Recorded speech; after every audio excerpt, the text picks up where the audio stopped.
নমস্কার বন্ধুরা, আমি লক্ষ্মী। কৃষ্ণকথা বাংলা চ্যানেলে আপনাদের সকলকে স্বাগতম। বন্ধুরা, আশা করি আপনারা ঈশ্বরের কৃপায় অনেক ভালো আছেন এবং সুস্থ আছেন। আজকের এই ভিডিওটি অবশ্যই মন দিয়ে শেষ পর্যন্ত দেখুন। তাহলে চলুন শুরু করা যাক। দমদম মেট্রো স্টেশনে দাঁড়িয়ে 40-45 বছরের এক ব্যক্তি মেয়ের পড়ার খরচ, ধার বাকি, বাড়ি ভাড়া, সংসার খরচ এই সব ভাবনার সঙ্গে লড়াই করছিল। তার মনে মনে একটা যুদ্ধ চলছিল। আর তারপর নিজের চোখের জল মুছতে মুছতে সে দ্রুত গতিতে এগিয়ে আসা মেট্রোর সামনে ঝাঁপ দিল এবং সঙ্গে সঙ্গে ছিন্ন ভিন্ন হয়ে গেল তার শরীর। যখন তার স্ত্রী খবর পেল, তখন সে দৌড়ে গেল পুলিশ স্টেশনে আর নিজের স্বামীর ছিন্ন ভিন্ন শরীর শনাক্ত করতে গিয়ে মানসিকভাবে ভেঙে পড়ল। একটা সংসার নষ্ট হয়ে গেল, কিন্তু এই দুর্ঘটনাটা কি আটকানো যেত না? কেউ কি ওই ব্যক্তি বা ওই পরিবারের পাশে দাঁড়াতে পারতো না? এই প্রশ্ন অনেকের মনে উঠেছিল, কিন্তু এই প্রশ্নের উত্তর হ্যাঁ হলেও সংসার সমাপ্তি এভাবেই হওয়ার ছিল। এর কারণ হলো শতাব্দী আগে লেখা একটি বই, যে বই পৃথিবীতে জন্ম নেওয়া প্রতিটি মানুষের জন্ম তালিকায় লেখা রয়েছে। এই বইটি হলো ভৃগু সংহিতা, যা লিখেছিলেন মহর্ষি ভৃগু, যিনি ছিলেন মহান সপ্ত ঋষির মধ্যে অন্যতম। আর এই বই থেকে পৃথিবীতে জন্ম হলো এমন এক বিদ্যার, যার সাহায্যে আজও মানুষ ভূত, ভবিষ্যৎ, বর্তমান গণনা করে।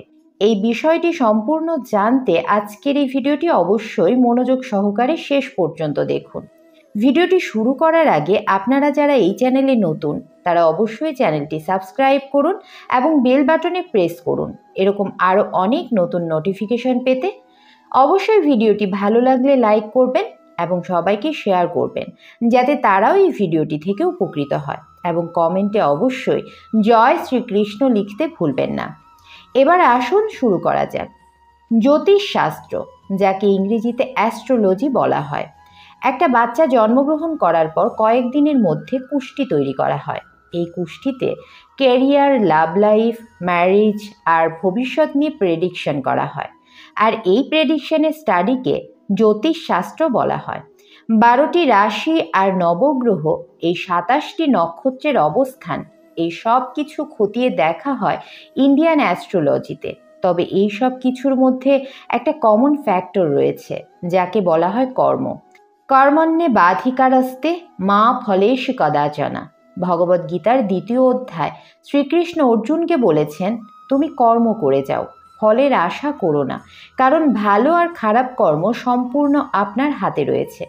কারণ কর্মে এতটাই শক্তি থাকে যে আপনার কুষ্টি ও ভাগ্যের দিশা পর্যন্ত বদলে দিতে পারে। আপনার জন্ম এবং মৃত্যু তারিখ অনেক শতাব্দী পূর্বে নির্ধারিত থাকলেও আপনার জীবনটা কেমন হবে নির্ধারণ করবে আপনার কর্ম। তাই আপনি ভালো কর্ম করলে আপনার জন্ম ছকেও শুভ পরিবর্তন আসবে। আর সবচেয়ে বড় কারণ হলো গ্রহগুলির দিশা ও দশায় পরিবর্তন আসা। শ্যাডো প্ল্যানেটস, আপনার শনির মহাদশা চলছে, আপনার মঙ্গল খারাপ, এই সমস্যা হয়তো আপনিও ভোগ করছেন। অর্থাৎ আপনার জন্মছকে গ্রহদের অবস্থান খারাপ চলছে। বৈদিক অ্যাস্ট্রোলজি অনুসারে সৌরজগতের 9টি গ্রহ আমাদের জীবনে খারাপ এবং ভালো প্রভাব ফেলে। তাই অনেকের জীবনেই শনির মহাদশা 7.5 কিংবা মঙ্গল খারাপ অবস্থায় থাকে। কিন্তু এছাড়াও 9টি গ্রহের মধ্যে এমন 2টি রূপ রয়েছে যাদের খারাপ অবস্থানের ফলে মানুষ ভয়, নিরাপত্তাহীনতা ও নেতিবাচক প্রভাবে ভোগে। এরা হলো শ্যাডো প্ল্যানেটস বা ছায়া গ্রহ, যারা বৈদিক মতে নবগ্রহের অংশ হওয়ার আগে অসুর ছিল।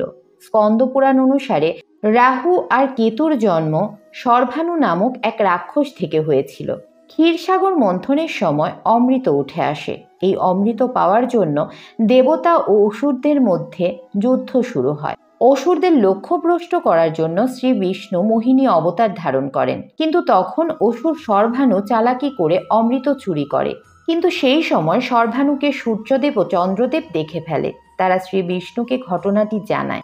তারপর সর্বাণু যেই অমৃত পান করল, সেই শ্রী বিষ্ণু সুদর্শন চক্র দিয়ে তার গলা কেটে দিল। কিন্তু মাথা শরীর থেকে আলাদা হয়ে যাওয়ার পরেও সর্বাণুর মৃত্যু হলো না। আর তখন সর্বানুর মাথা রাহু আর শরীর কেতুতে পরিণত হয়ে গেল। এই ঘটনার পর রাহু এবং কেতুকে নবগ্রহের মধ্যে স্থান দেওয়া হলো। রাহু, কেতু, সূর্য, চন্দ্র, মঙ্গল, শুক্র, বৃহস্পতি, বুধ আর শনি এই নবগ্রহের অংশ।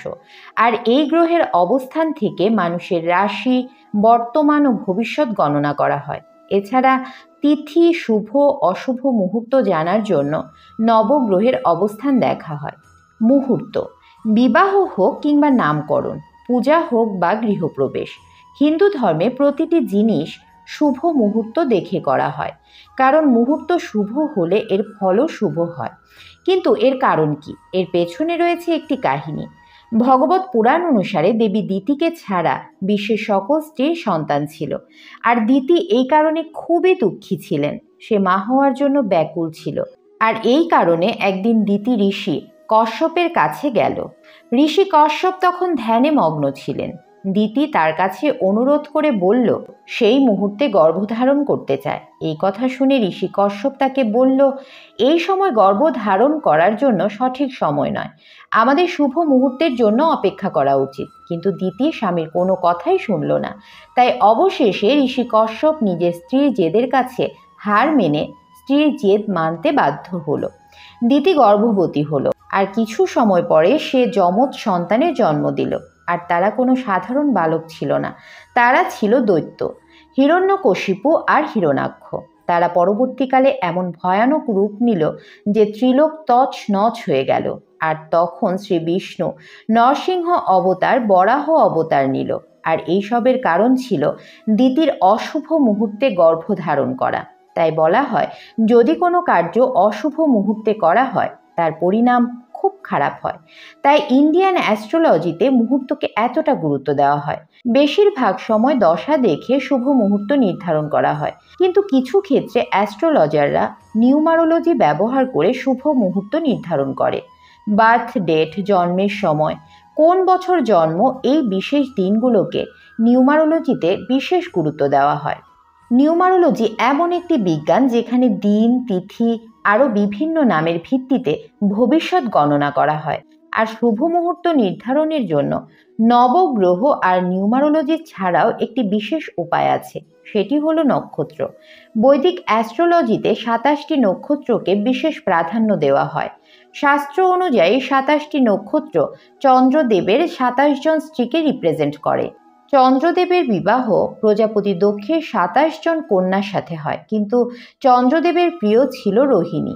সেই কারণে তিনি তার বাকি 26 জন স্ত্রীকে বিশেষ সময় দিতেন না। আর সেই কারণেই চন্দ্রদেবের বাকি স্ত্রীরা তাদের পিতা দক্ষের কাছে চন্দ্রদেবের নামে অভিযোগ করেন। তখন দক্ষ চন্দ্রদেবকে 27 জন স্ত্রীকে সমান গুরুত্ব দিতে বলেন, কিন্তু প্রজাপতি দক্ষ বারবার বলার পরেও চন্দ্রদেব তার কথা শুনলেন না। তাই দেখে দক্ষ রেগে গিয়ে চন্দ্রদেবকে অভিশাপ দিলেন যে তার শরীর ধীরে ধীরে ছোট হয়ে যাবে আর তার তেজ সম্পূর্ণ শেষ হয়ে যাবে। তারপর চন্দ্রদেবের এমন অবস্থার কারণে সম্পূর্ণ সৃষ্টির ভারসাম্য বিগড়ে গেল, নবগ্রহের দশাও বিগড়ে গেল।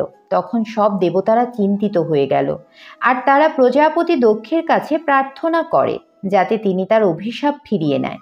তিনি নিজের অভিশাপ ফিরিয়ে নিতে পারবেন না বলে তিনি অভিশাপ কমিয়ে দিয়ে বললেন, 15 দিনের মধ্যে চন্দ্রদেব পুনরায় নিজের সম্পূর্ণ তেজ নিয়ে প্রকট হতে পারবেন, কিন্তু একটি শর্ত আছে, তাকে তার 27 জন স্ত্রীর সঙ্গে সমান ব্যবহার করতে হবে। আর সেই কারণেই চন্দ্রদেব আজ একটি নির্দিষ্ট সময় একটি নক্ষত্রের সঙ্গে থাকে।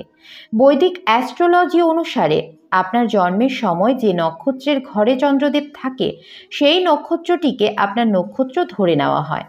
আর এই নক্ষত্রের উপরে নির্ভর করে আপনার স্বভাব কেমন, আপনার চিন্তা কেমন হবে, আপনার বিবাহের সময়, এই সব কুষ্টি বিচার করে দুজনের গুণ মিলিয়ে দেখা হয়।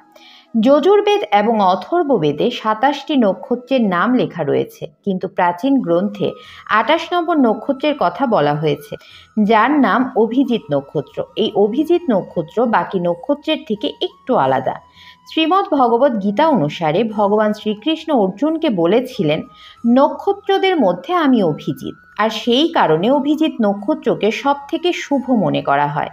জ্যোতিষবিদ্যাকে অনেক সময় বাস্তবতাহীন বলা হয়। আমাদের পুরাণ বেদ প্রমাণ করে যে অ্যাস্ট্রোলজি আমাদের জীবনে বিশেষ প্রভাব ফেলে। চলুন তাহলে কিছু অনুপ্রেরণামূলক উক্তি শুনে নেওয়া যাক। আপনি কতটা শিক্ষিত তা নির্ভর করে সার্টিফিকেটের উপরে, আর আপনি কতটা সৎ তা নির্ভর করে প্রতিবেশীর উপরে। যেখানে মেয়েরা দুঃখ পায় সেখানে তারা হৃদয় দিতেও প্রস্তুত। উপযুক্ত সময় আর সুযোগের অপেক্ষায় আছি। অনেককে অনেক কিছুর জবাব দেওয়ার আছে। স্কুলের পরীক্ষা তো একদিন শেষ হয়ে যায়, কিন্তু জীবনের পরীক্ষা কখনো শেষ হয় না, চলতেই থাকে। জীবনে যদি দুঃখ পাও তাহলে ভয় পেও না, কারণ ভগবান তারই বেশি পরীক্ষা নেয় যে সর্বদা সত্যের পথে থাকে। বন্ধুরা, ভিডিওটি দেখে যদি ভালো লাগে তাহলে অবশ্যই লাইক করবেন এবং সবাইকে শেয়ার করবেন যাতে তারাও ভিডিওটি দেখে উপকৃত হতে পারে। সবাই ভালো থাকুন এবং সুস্থ থাকুন। জয় শ্রীকৃষ্ণ। রাধে রাধে।